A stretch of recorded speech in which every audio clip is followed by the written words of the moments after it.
Man City, the Arsenal, two clubs that have played a big part in your life. How special will Wednesday night be for you? It's going to be a very special night. I'm very excited to get back there. I have some fantastic memories, a lot of friends, a lot of people that I like. But obviously now I'm in a different position, another bench, and I will defend my club as well as I can. Given what you know about City, their strengths, weaknesses, individual players, the way they set up, how does that help you prepare for Wednesday? Well, it gives me a very clear idea of what they are trying to do, what they will be looking to do, something different to be able to stop that and as well create the issues that I think we can create to them. That has to happen on the day when they are at their best. I know what they are capable of doing, the variation they have. So at the end of the day, it's about the players on the pitch performance. You watched the last Arsenal City game from the City bench. When you think about what you saw from Arsenal that day and what you're now seeing, how much has the team evolved since then? I don't know. I wasn't here. I cannot judge what was going behind the scenes. I know the team that I took, where we are right now, and I think we've come along and we made progress in a lot of areas, and there are still other areas we have to improve a lot of things. You say you're in touch with Pep quite a lot. Are those messages drying up ahead of Wednesday? Right now, not yet. I'm sure he will be focused. They had a game yesterday as well, and I think we are all focused on our own job. It's enough. Mikel, can we just ask you about the team news? Is Torreira's broken ankle definitely a season-ending injury? Well, I wouldn't like to rule him. Lucas is really keen and is wanting to play back again this season. Whether that's realistic or not, we will know in the next 2 or 3 weeks, depending how the bone is healing, how he's doing his rehab, and at the moment we don't know anything for sure.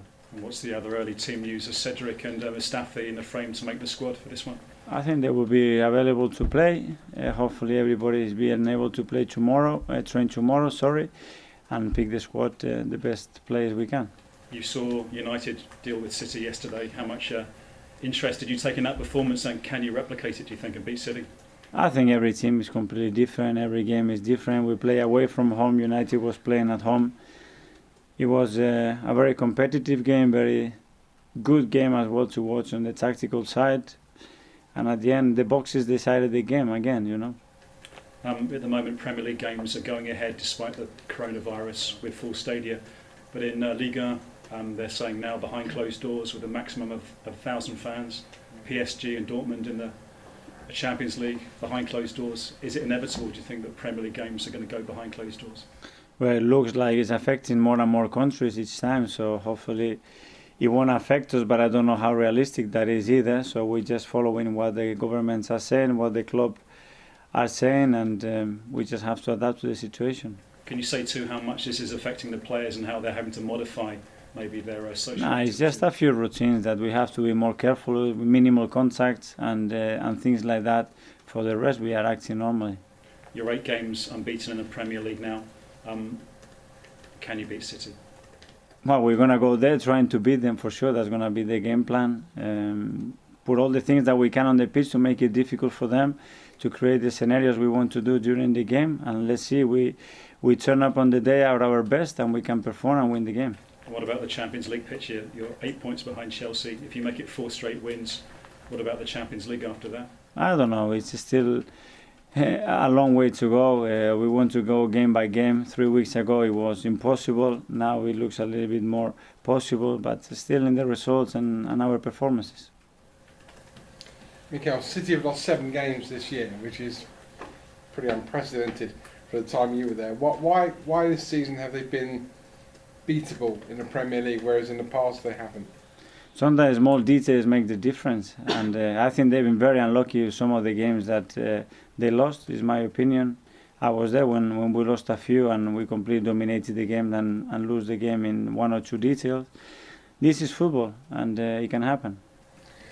Do you think that on Wednesday you'll need to be at your best and hopefully, from your point of view, then sharp as they did yesterday at Old Trafford, or are you confident you can go toe-to-toe with them?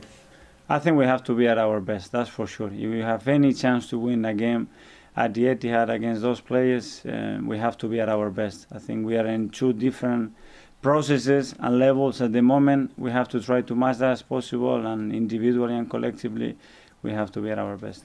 We spoke after the game on Saturday and you were delighted with Lacazette, what he showed you on the bench in terms of get me on, I'll score, and the fact he got you the winning goal. Has that given you a headache in terms of starting him on Wednesday? Yeah, but not for the fact that he scores, the way he trains every day, the way he's trying, the way he played even when he wasn't scoring. It's always at his best training, his attitude is top, the same with Eddie, so they all have a chance. And Mikel Arteta has been one of the standout young players in the Premier League this season. His contract's up in 18 months' time. Are you desperate for the club to tie him down to a new long-term deal? The club is doing what it has to do, and they're holding conversation, and hopefully we'll get